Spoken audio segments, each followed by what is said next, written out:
What's up, gang? This is John coming at you from Carwheel Motors once again, and today we're doing the review for the 2024 Electric Motion Escape XR Limited Edition. Now let's go.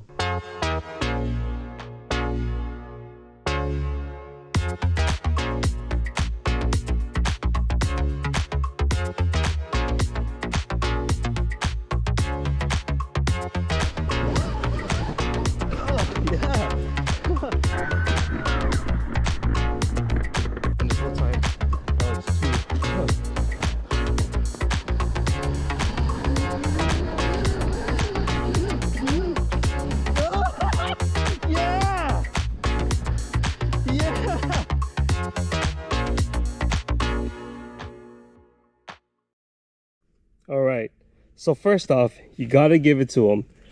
This bike is gorgeous.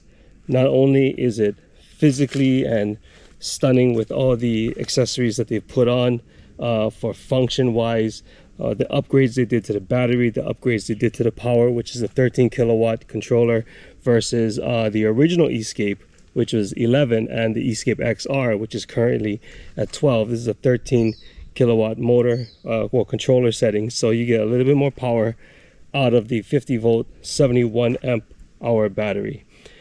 But just take a look at this bike. This bike is stunning. The color scheme is great. I'm curious to see how it will do in our Hawaiian red dirt clay, and all you guys have written down here, you know what I'm talking about. This thing stains dirt. Like, so it gets dirtier than dirt. But this bike is beautiful. The color scheme is amazing, and I just can't say enough about it. The one thing I thought was hilarious is that with this matte graphic here, it's actually a little bit textured. So listen to this. So if you get bored in the trail waiting for your gas guys to get up the hill, you can actually do a little Rage Against the Machine mix on your graphics.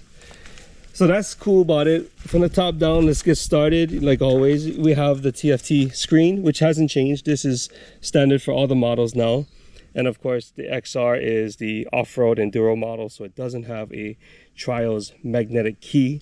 So we have an on and off switch here, which turns our bike into gear, and we have our selector here so we can go up for 1, 2, and 3, and of course back down to 1. This bike does have a FRB, but this bike actually comes with the PRBR. Now, if you've seen my previous videos, I'm a fan of the PRB, which is a lever that is on the other Escapes without a clutch, and I like to put that on, and it's a lever down here. In the second part of the series, I'm going to add that on, and you'll see what that looks like. But this is the first time I'm actually using this one, and in the little short ride that I've had, it's quite good. It is out of the way. It's not, not below the handlebar. One more thing to break, that's for sure. It actually replaces the reservoir cap, so this becomes your reservoir cap for your master cylinder for your clutch.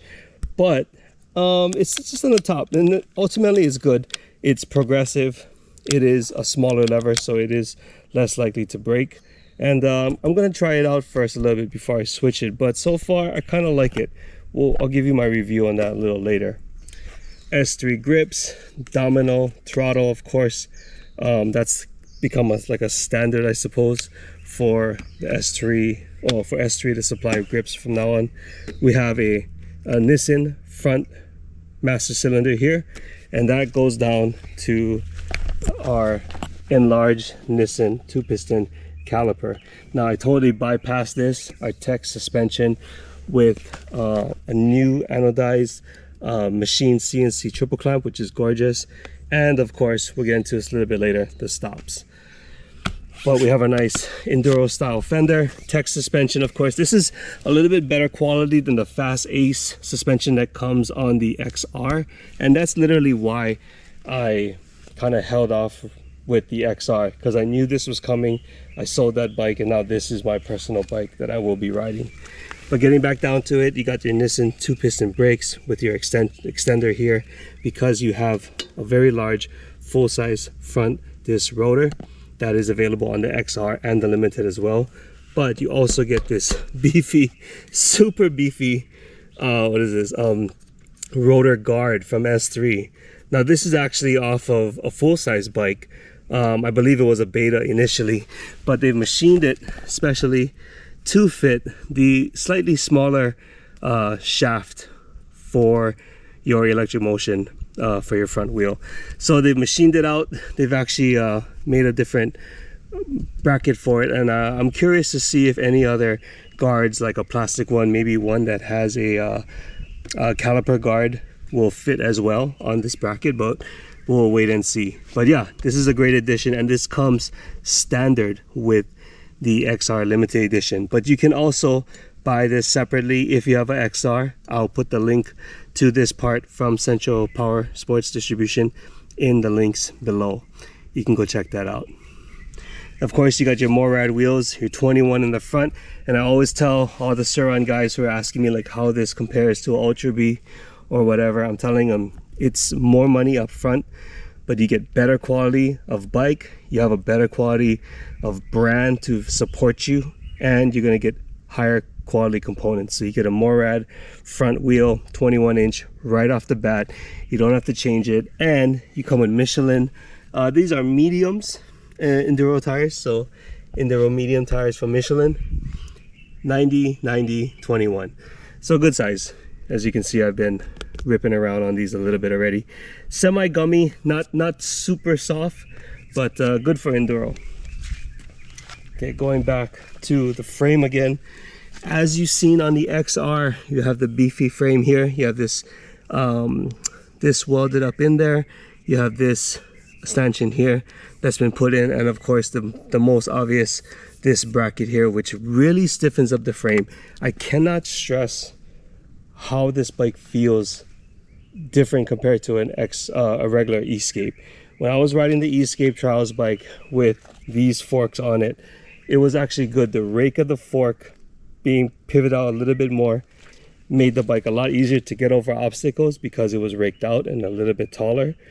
Also, going downhill because of the rake out, it made it so much more comfortable. Didn't feel like I was going to go over the bars like on a trials bike, especially if I wanted to do it faster.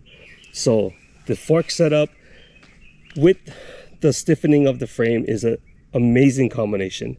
And now in comparison between this and my older bike, I'm not scared to take this and kind of bash it into stuff, like bash the wheel into rocks, knowing that I can get over it and not have to worry about my frame flex. You can definitely feel the difference. These stops here are adjustable. These are set a little far out, and I mean, we have a little gap here. I would say it's about 1 inch between the fork and the frame, and I believe we can get at least, maybe I would say at least 1/2 inch more if we take out the nut, put some Loctite, and push this adjustment all the way back. I think we can get a little bit more turning. Now, in the past, I've actually limited my steering on my trials bikes because I did realize that because the trials bikes turn so much, sometimes you would go into like a rock section, the wheel would kick, and you'd be pushing the bike forward and the wheel would be turned, and you'd just come to a dead stop. Benefit of this stop here being adjustable is you can kind of get it to where you want, where it turns enough for you, but it's just enough so that even if you hit a bump, the tire is not turned so much that it's going to push and lock itself. It's probably going to actually roll a little bit more forward, and you'll be able to straighten it out and keep on going. So that's a real big benefit for having an adjustable stop, as opposed to the trials bike with just those dinky rubber pads that ultimately hit the frame and can damage your frame. So I believe the Factor E has this type of stop on it as well, but we will save that review for the future when we get our Factor E in. All right, so for the front end, it's pretty much the same. When you're moving down here, again, you got your clutch, something Electric Motion has been famous for, has been the leader in clutch electric combination bikes, which is definitely necessary for technical riding. Now, for all you guys out there who left a comment on the other XR video saying you don't need a clutch, and you're kind of right, you don't need the clutch, but if you ever had one when you're riding hard enduro, when you're riding trails, when you want to get over obstacles like that and stuff like that, it's actually a lot easier And especially if you go back between electric bike and gas bike, the technique will roll over a little bit better, and you won't lose that clutch feel 100%. Comes with a 520 chain now, as opposed to the 428 in the previous models. Comes with a S3 chain slider, your standard stock steel S3 pegs, and of course your 38 tooth sprocket. But as of right now, because the bike has 13 kilowatts, it's actually a lot powerful. It's very quick because of the reduced gearing on the rear, and so far so good. Again, you have a 120 90 18 wheel on the back, comes stock with the bike, even on the regular XR. And again, that's what you need. You want to have at least a 21 and an 18 if you're doing enduro riding. For those guys with Ultra Bs out there that are spending $1,000 to get wheels and tires extra on top of their bike, yeah, your bike is still cheaper, but you gotta buy all those things extra. You gotta do all this stuff. Here, you pay for it once, you can get this bike out of the box ready to rock. With, of course, also with larger disc rotors on the rear, Galfer. It does come with the stock OEM rear disc guard, which is a great accessory for the bike. Nissan caliper on the back, and this setup right here, like I said, right out of the box for the limited edition, is good to go. You can also get this part for your regular XR, and I will also put that in the link below, right next to the front rotor guard as well. Right now, so this is what I wanted to see, guys. This is a Tech suspension shock, and this shock, the specs of it has actually shown that it's a little bit longer, so ultimately you're going to get a little bit more better ride height on the bike. And I have to compare this to a regular Escape to really see what the difference in ride height is, but just for me sitting on it, I can feel it's a little bit taller. And with this suspension, with a little bit heavier spring and the compression rebound adjustment here in the reservoir, makes it a lot similar riding to a regular enduro bike. This bike is really truly a hybrid, and it's gotten right outside the realm of trials with the same frame, and maybe a trials setup as far as like where the pegs are placed a little bit further back and lower than a typical enduro bike.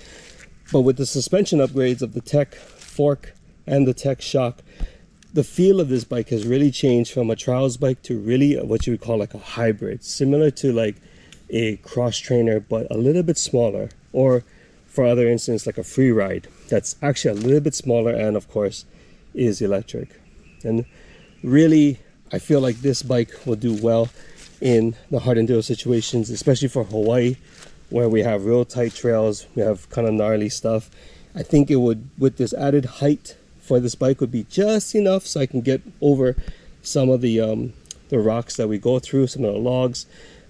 We are going to add some accessories, and that's going to come in part 2 of this video series, and you can see what we have there. Also, before we forget, we have actually like an upgraded